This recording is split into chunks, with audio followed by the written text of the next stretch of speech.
বাংলাদেশ নিয়ে গুজব ছড়াতে ছড়াতে এবার বাংলাদেশি পণ্য বয়কটের ডাক দিয়েছেন ভারতের ক্ষমতাসীন দল বিজেপির প্রাক্তন সভাপতি এবং সংসদ সদস্য দিলীপ ঘোষ। ফেসবুকে বিজেপি নেতার অফিসিয়াল পেজ থেকে এই বয়কটের ডাক দিয়ে পোস্ট করা হয়েছে।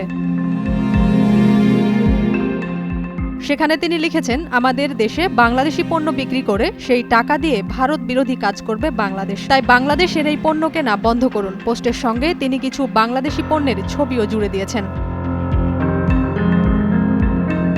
এর আগে বাংলাদেশের সংখ্যালঘু হিন্দু সম্প্রদায়ের উপর নির্যাতনের অভিযোগ তুলে প্রতিবাদ করেছিলেন পশ্চিমবঙ্গের বিরোধী দলীয় নেতা ও বিজেপি বিধায়ক শুভেন্দু অধিকারী। তিনি ভারতের আলু পেঁয়াজ বাংলাদেশে রফতানি বন্ধ ও বাংলাদেশি নাগরিকদের ভারতে ভিসা না দেওয়ার দাবি তুলেছিলেন।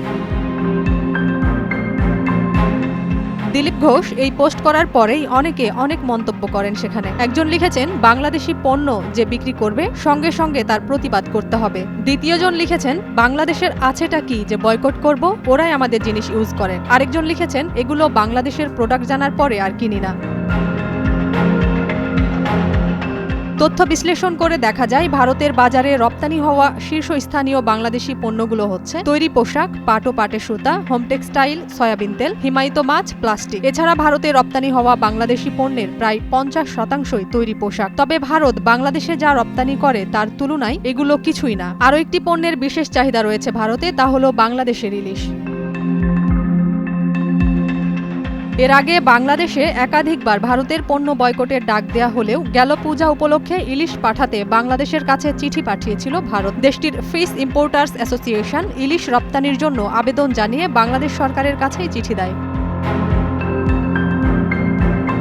চিঠিতে বলা হয়, 1996 সাল থেকে আমরা বাংলাদেশের ইলিশ আমদানি করে আসছি। তবে দুর্ভাগ্যজনকভাবে 2012 সালের জুলাইয়ে ইলিশ রপ্তানি হঠাৎ বন্ধ করে দেয়া হলেও 2019 সালের সেপ্টেম্বর থেকে 2023 সালের সেপ্টেম্বর পর্যন্ত সাবেক শেখ হাসিনা সরকার কেবল দুর্গাপূজার সময় শুভেচ্ছা স্বরূপ নির্দিষ্ট পরিমাণ ইলিশ রপ্তানির সুযোগ দিয়েছে।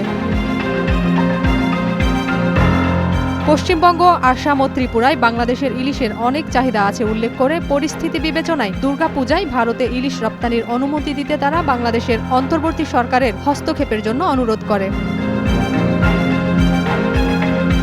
এছাড়া অন্তর্বর্তী সরকারকে অভিনন্দন জানিয়ে চিঠিতে বলা হয়, বাংলাদেশে সাম্প্রতিক পরিবর্তনে রাষ্ট্র পরিচালনার দায়িত্ব নেয় আমরা অন্তর্বর্তী সরকারকে অভিনন্দন জানাই। নতুন বাংলাদেশের সঙ্গে ভারতের দৃঢ়তর দ্বিপাক্ষিক সম্পর্ক এগিয়ে নিতে অনিশ্চের শুভকামনা নিয়ে আমরা মুখিয়ে আছি।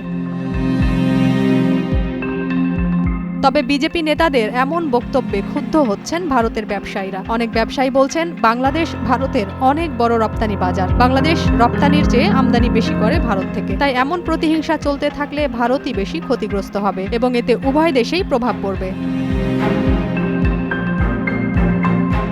নাজিয়া তরুণা, নয়া দিগন্ত।